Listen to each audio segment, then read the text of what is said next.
మీరు కొత్తగా business start చేయాలనుకుంటున్నారా? మార్చ్ 16-17న హైటెక్స్ లో ఫ్రాన్సెస్ ఇండియా బిగ్గెస్ట్ ఫ్రో ఎక్స్పో. భూమికి 1000 అడుగుల్లో విమాన ప్రయాణం. అత్యవసరంగా కిందకు వచ్చే అవకాశం లేదు. ఇంతలో గర్భిణీ మహిళకు నొప్పులు. సాయం చేయడానికి తోటి ప్రయాణికులు ముందుకు రాలేదు. సాయం చేద్దామన్నా ఏం చేయాలో ఎలా చేయాలో తెలియదు. అప్పుడే దేవుడిలా వచ్చాడు ఓ వ్యక్తి. ధైర్యంగా మహిళకు ప్రసవం చేశాడు.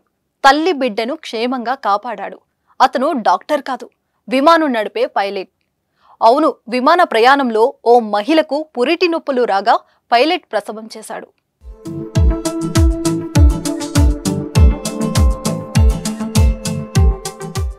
తల్లి కావడం అనేది ఓ వరం. నవమాసాలు మోసి ఎంత కష్టమైనా భరించి బిడ్డకు జన్మనిస్తుంది. నెలలు వచ్చిన తర్వాత ఏ క్షణాన నొప్పిలొస్తాయో చెప్పలేం. కొన్ని సమయాల్లో నెలలు నిండక ముందు కూడా ప్రసవం రావచ్చు. ఏదేమైనా నెలలు నిండిన గర్భిణి దూర ప్రయాణాలు చేయకపోవడం మంచిది. అయితే ఓ నిండు గర్భిణి విమాన ప్రయాణం చేసింది. ఆ సమయంలో పురిటి నొప్పులు రాగా పైలట్ విజయవంతంగా డెలివరీ చేశాడు. ఈ ఘటన వీట్ కు చెందిన విమానంలో జరిగింది. తైవాన్ నుంచి బ్యాంకాక్ ఓ విమానం బయలుదేరింది. విమానంలో ప్రయాణికుల్లో ఓ గర్భిణి కూడా ఉన్నారు. అయితే విమానం టేకాఫ్ అయ్యి కొంత దూరం వెళ్ళాక ఆ మహిళకు నొప్పులు రావడం ప్రారంభమయ్యాయి. బాత్రూంలో ఆమెను చూసిన సిబ్బంది పైలట్ కు సమాచారం ఇచ్చారు.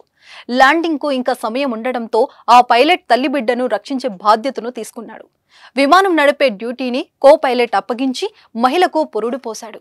సెల్ ఫోన్ ద్వారా వైద్యులను సంప్రదిస్తూ వారి సూచనలతో విజయవంతంగా ప్రసవం చేశాడు. దీంతో ఆమె 12 బిడ్డకు జన్మనిచ్చింది.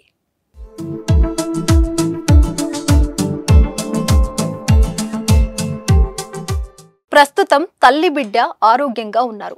ప్రసవం చేసిన పైలట్ ను తోటి ప్రయాణికులంతా అభినందించారు. గగనతనంలో మేఘాల మధ్య పుట్టిన ఆ బిడ్డకు స్కై అని పేరు పెట్టారు. 18 ఏళ్లుగా పైలట్ గా వ్యవహరిస్తున్న జాక్రీన్ గతంలో ఎప్పుడు ఇలాంటి పరిస్థితి ఎదుర్కోలేదని తెలిపాడు. గగనతనంలోని మహిళలు ప్రసవించడం ఇదే మొదటిసారి కాదు. 1929 నుంచి 2018 మధ్య వివిధ విమానాల్లో 74 మంది చిన్నారులు జన్మించగా వారిలో 71 మంది సురక్షితంగా ఉన్నారు.